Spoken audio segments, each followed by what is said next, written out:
AI is coming for your job. It's everywhere in the headlines, all over the news, all over social media. That's the panic spiral, and it's stressing everyone out. AI is automating work that used to take hours. And now with AI agents like OpenClaw and Clawbot, it's actually doing the work for you while you're sleeping at night. Entire workflows are being automated and roles are evolving. Everyone is either thinking or asking the question, will AI replace me? And here's the surprising piece of it. AI is not the real threat here. In this video, I'll break down what actually is, why corporate reaction is more dangerous than AI itself, why fear-based performance culture is amplifying anxiety, and why the real risk is not job loss. Let's talk about it. AI on its own is just a tool.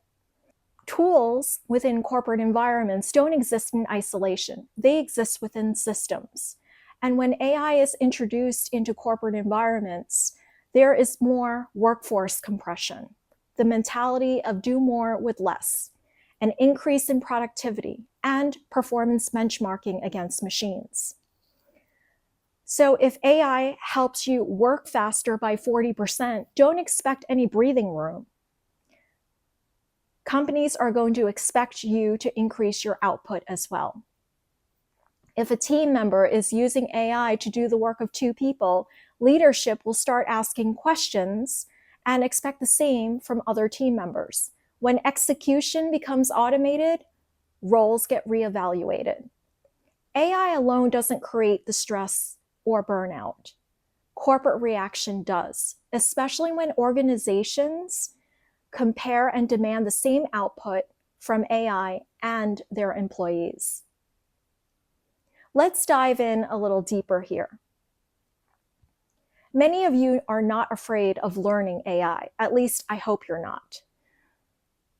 That's not what's making you anxious. That's not what's keeping you up at night. What's on top of mind is probably one of two questions, and that is, am I still needed? Am I falling behind? You're comparing yourself against AI. And you may think the fear is AI, but it's not from the tool. It's from performance culture that your employer created. When your environment rewards you for being exceptional, for being the smartest, the first one to come up with ideas for solutions, for being the fastest, the first one to respond to client inquiries and client escalations, for being indispensable, anything that levels the playing field feels threatening.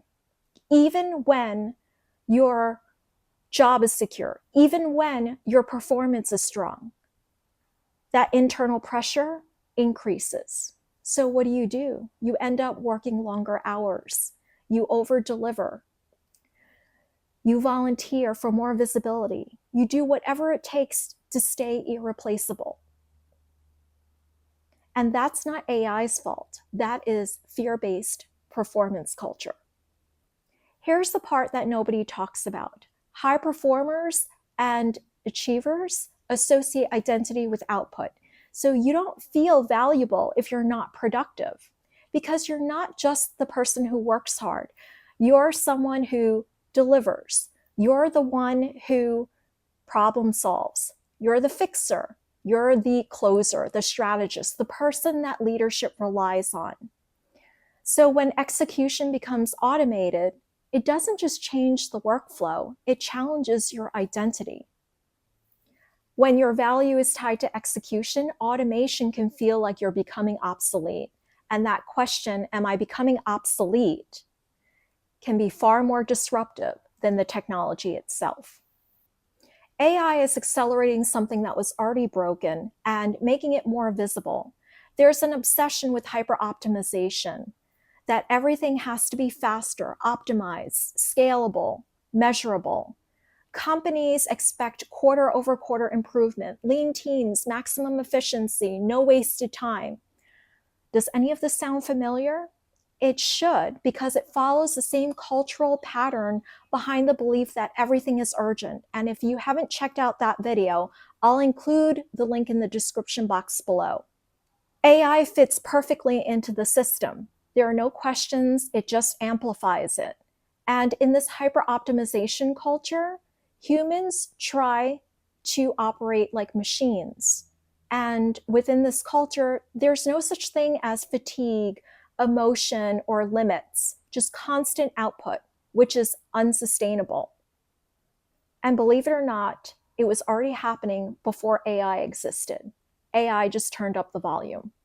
Here's what I see happening quietly with high performers right now. You're in constant adaptation mode. You're scanning the landscape, watching what AI can do, tracking what skills you might need next, and trying to stay a few steps ahead to see where things are going.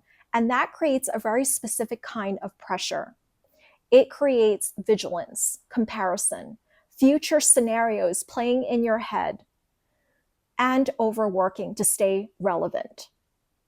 Your mind is always a few steps ahead, trying to anticipate the next shift and preparing for it. Your body cannot differentiate between a real threat and an anticipated threat. A threat is a threat. Pressure is pressure. And when that pressure never turns off, the system stays activated. That's the real risk. AI is the trigger. Chronic activation on the nervous system is the damage.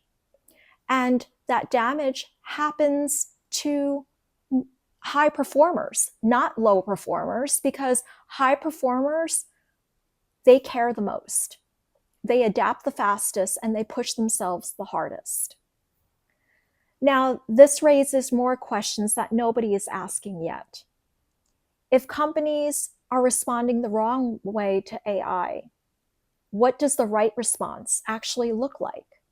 What kind of organizations will create sustainable performance in an AI-driven workplace? And if you're thinking about the future, like many of us are, what kind of leadership environments should we be looking for? Those are the questions that will define the next era of work. And be sure to stay tuned in for next week, where I answer all these questions in part 2 of this series. The real threat isn't the technology itself, in this case, AI. It's when people try to outrun it. The shift that most people are missing is you don't need to outrun AI. Execution can be automated, but there are human advantages that AI cannot replace, and that is judgment, context, discernment, leadership presence. The professionals who will succeed in this next era aren't the ones that are trying to compete against machines. They're the ones who stop behaving like one. If you're navigating through these pressures right now, you're not the only one. These are the type of discussions we have on this channel, how ambitious professionals succeed without sacrificing their well-being. And be sure to tune in next week for part 2 of this series of AI. I'll see you then.